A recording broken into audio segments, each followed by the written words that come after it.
Let me tell you a short story. In a different part of the forest lived a community of small animals, mice, squirrels, and voles, who often competed for resources but generally coexisted peacefully.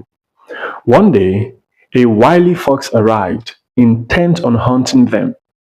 The animals were terrified.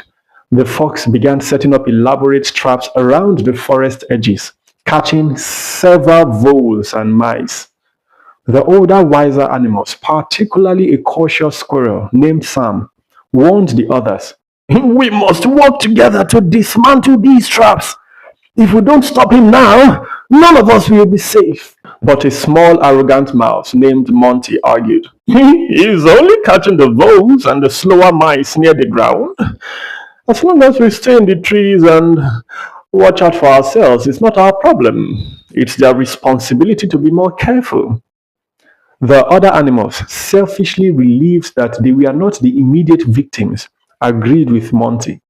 They watched from a safe distance as their neighbors disappeared one after the other, choosing to ignore the obvious evil of the presence of the fox and the danger of the traps.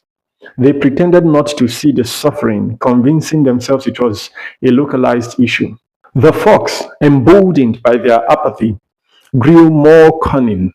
He observed where the squirrels gathered nuts and began modifying his traps, placing them higher up the tree trunks and along popular branches. One misty morning, Sam the squirrel was hopping along a familiar branch when he suddenly sprang one of the hidden higher set traps. He was caught fast. Monty the mouse watched from a nearby bush, frozen in fear, as the fox sauntered over, having heard the trap snap shut.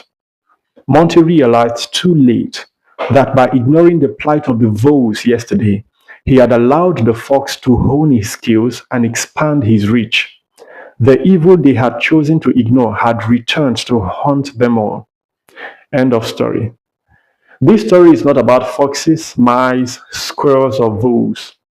Make of it whatever you wish. You are doing well.